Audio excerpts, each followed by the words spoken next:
The honourable member from Cumberland Colchester. Speaker, the average doctor is $300,000 in debt from medical school, and the Ontario Medical Association says the latest NDP-Liberal tax grab will, and I quote, put further pressure on the viability and sustainability of a fragile system and could force existing physicians out of practice and dissuade new grads from practicing in Canada. Canadians are in the midst of a healthcare crisis. Why is the Minister of Finance making it harder for Canadians to find a family doctor? The Honourable Minister of Health. Thank you, Mr. Speaker, and I thank the critic for his first question in almost a year on the matter of the healthcare crisis in this country. I could tell him that it's extremely important that nurses and doctors and that everybody pay the same tax rate, and we want to make sure that it's fair. And we've been making critical investments, Mr. Speaker, with every province and every territory, $200 billion. But in order to make those investments in our healthcare system, we need a fair and just tax system. That's why we're making sure we do that, Mr. Speaker, precisely so that we can make the investments and not have the cuts we would see with the Conservatives. The honourable member from Cumberland Colchester. Speaker, every week I speak to Canadians who do not have a family doctor. How is this fair? The elderly, Canadians with chronic diseases, Canadians with mental health struggles, kids with cancer, none of them can access the healthcare system. How is this fair? And the Canadian Medical Association says things are only going to get worse. They say this tax will jeopardize efforts to recruit and retain doctors. As physicians leave this country en masse, how many Canadians will go without health care due to this NDP-Liberal tax grab? The Honourable Minister of Health. Mr. Speaker, a fair and just tax system won't threaten our healthcare system. What will threaten our healthcare system is eliminating dental care for seniors, is eliminating pharmacare, is cutting into healthcare, and that's exactly what we've seen from the Conservatives. We were able to make over the next 10 years, $200 billion worth of investments with provinces and territories. Those are put at direct risk and jeopardy because of Conservative cuts. And I find it interesting that the only time they've ever asked healthcare questions in this House is when we started talking about fairness and making sure that everybody pays their fair share. The honourable member for Foothills. The Liberals' increase in the capital gains inclusion rate from 50 to 60% is a direct attack on Canadian farm families. The Liberals like to claim that this will only impact the ultra-rich, but that just isn't true. This will impact family farms and young farmers who are just trying to take over the family farm. And the average grain farm will easily exceed the lifetime exemption rate. This tax increase isn't fair and will jeopardize the economic viability of farm families and our rural communities. Will the Prime Minister end his attack on family farms who are just trying to put food on our table? The Honourable Minister for Agriculture and Agri-Food. Mr. Speaker, I appreciate my honourable colleague's question, but it's important to note that when he and his government were in power, they slashed $500 million at Agriculture and Agri-Food Canada. They slashed $200 million out of the Business Risk Management Program. And of course, the question I have is how much more would you slash if you ever got the chance to slash?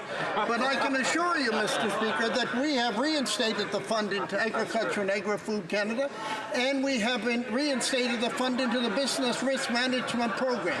We have and will continue to support farmers in this country, Mr. Speaker. I'd like to remind the Honourable Minister that, of course, questions should be put through me. That's the best way that it should be done. The Honourable Member from Foothills. Well, it's still not reassuring that the Agriculture Minister still doesn't know that there's going to be a capital gains inclusion rate change and it's going to impact Canadian farmers. Farmers who are trying to work hard every day to feed Canadians. And the only thing that this tax change is going to do is feed an obese Liberal government. They say this is about fairness, but it isn't fair to young farmers. When they buy the family operation, they are burdened with millions of dollars in debt. This is a gift to the ultra-rich who will buy up family farmland, making mega multinational industrial farms. Will the Prime Minister admit this is not a tax on the ultra-rich, this is an attack on the very survival of family farms? The Honourable Leader of the Government in the House of Commons. Mr. Speaker, over the past 9 years, you know, this Conservative Party has a record. When they were asked to vote to lower taxes on the middle class, what did they say? No. When they were asked to approve a Canada Child Benefit, what did they say? No. When they were asked to vote on child care, on pharmacare, on dental care, what did they say? They said no. Why is it when Canadians look to this Conservative Party to stand up for them, they take a seat? I don't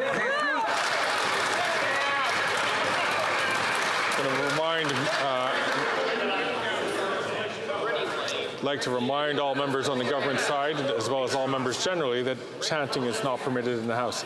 The honourable member from South Shore, St. Margaret's.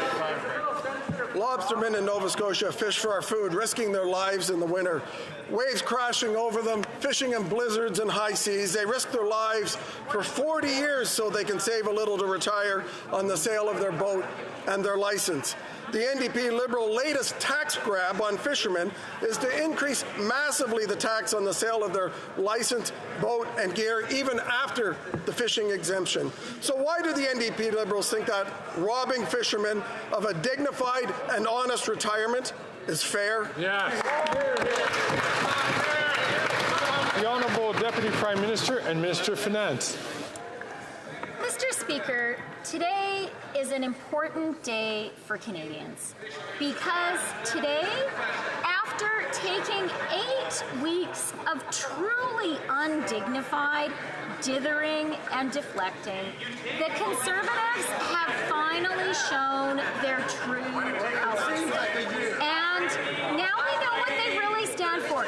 They had a chance to stand with the plumbers, with the welders, with the nurses, with the teachers. But they've decided that multimillionaires should pay lower taxes than working Canadians. That's just... The honourable member from South Shore, St. Margaret's. Only thing this Liberal minister is doing is bringing in retirement-killing taxes on fishermen. Right. Mrs. J and her husband from Nova Scotia worked for 50 years to build their lobster and fish buying business. They sold their business to create their modest retirement income by investing that proceeds and creating a humble retirement. They paid their fair share of taxes already, but Liberals want to take more of the retirement income.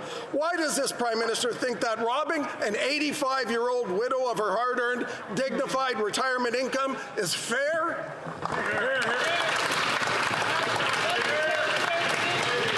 The Honourable Deputy Prime Minister and Minister of Finance. Speaker, we have already today, at last, established that the Conservatives are against fairness, that they are against a nurse or a welder paying tax at a fair rate.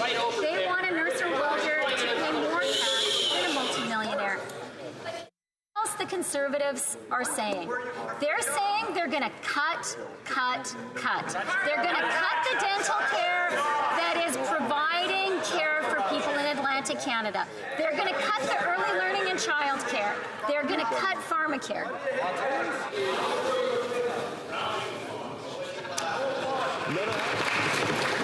The honourable member from Kelowna Lake Country.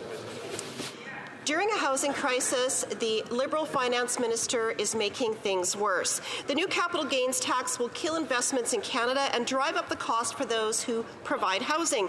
Rental experts are saying the consequences of this tax hike would be disastrous in the short, medium, and long term, citing concerns for viability of long-term investment. This will lead to less places to rent and more cost to renters. Canadians are already facing the highest average asking rent ever. So how is it fair that the Liberals are putting the brakes on new housing when Canadians can barely afford to rent? The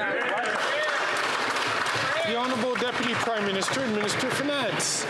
Mr. Speaker, let's remember that this member is from a party whose leader got 7 affordable units built when he was in charge of housing.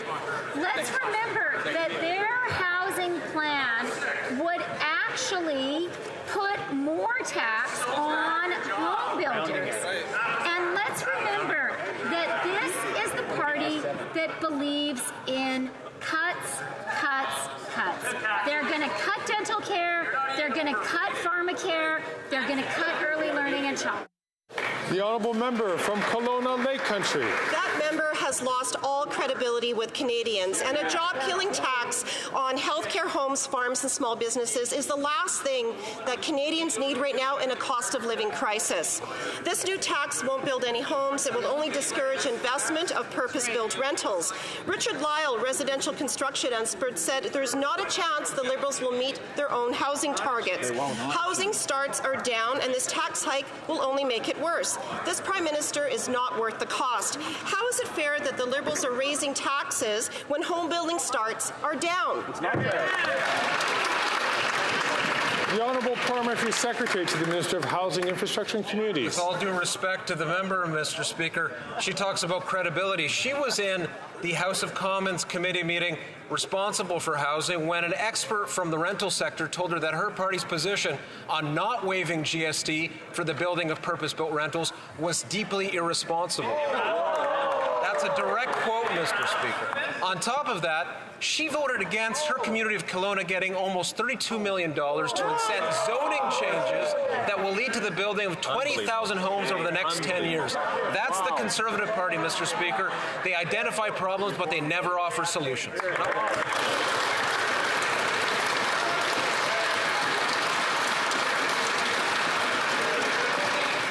The honourable member from Simcoe North. There you have it, Mr. Speaker. Farmers, fishers, families, physicians, all will be impacted by this tax. The government either didn't know this was the case or doesn't care, because had they actually taken the time to ask StatsCan, they might have found out that almost 50% of the people impacted by this tax otherwise make less than $100,000 a year. So why does this government continue to insist on purposely misleading Canadians about who will be impacted by this job-killing tax?